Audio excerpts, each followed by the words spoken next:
Hello everyone, and welcome back to my mini-series of simple habits for indie game development. In this episode, we'll be talking about workflows, the one thing that drives projects forward and creates the foundations for how we handle projects one step at a time. With some sort of flow to your work, building a game can be a chaotic mess, with pounds and pounds of possible progress with no real direction. However, when you organize yourself and create this sort of direction in your work, then progress turns from a distant goal to obvious choices. Like the obvious choice that you should subscribe to this channel if you'd like to see more of this series.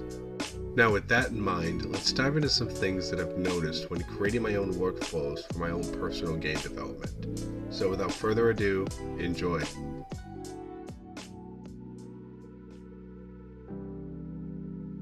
Motivation can be easy to lose, whether you're overwhelmed by mere ambition or feeling that there is some unattainable goal to reach in your projects.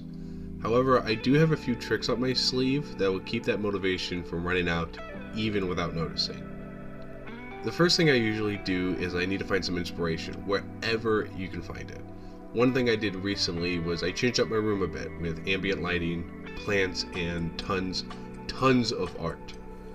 Changing your scenery and experiences breaks up the usual routine of the everyday, exploring your mind with new ideas from things like conversations, creative outlets from arts and books, and other various things.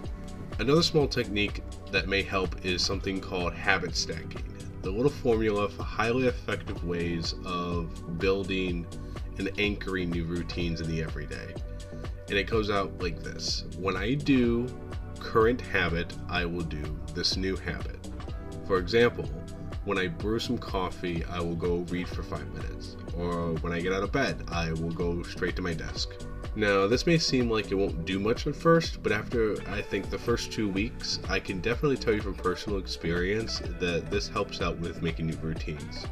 It'll help you feel motivated and inspired to step out of the everyday. You'll have less fatigue in trying to make choices and just build off new structures in no time. But a friendly reminder, don't overdo it. Do this gradually. Start with 1 or 2 habits you'd like to add on and just go from there.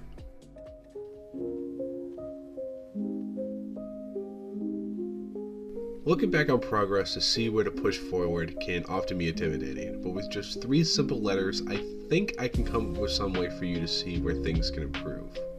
In that case, welcome to the world of DAF, Design, Audit, Feedback. For design, create something basic, no real detail, with mostly bare minimum functions.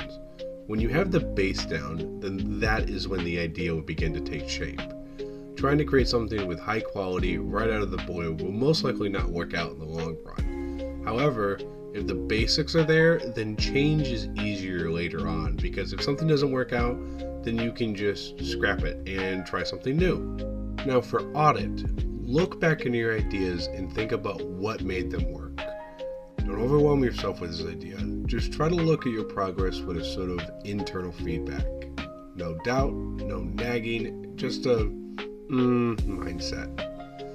Seeing what your ideas did may create more detail and start to roll into what you should do next in your games. These little ways of looking at things in your work may not only allow you to have more creative venture, but for me at least, lowered the risk of feeling like absolutely nothing was accomplished. And finally, feedback. Get someone else's opinion on things that you may not have a solution for. When imperfection comes into your projects, another point of view would do either one of 2 things. Show you what you're doing right, or show you what needs to be reworked. Feedback is always an option for seeing where something in your work needs work.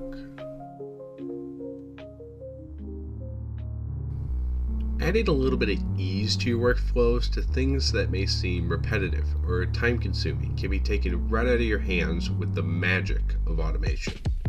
The most common tool that I use for game development is Trello, a to-do app that captures and helps me organize my project's progress. In my case, I tend to use it for version control, moving versions from a progress board to a done board, listing bugs, and keeping track of various things like map iterations and random dumb ideas.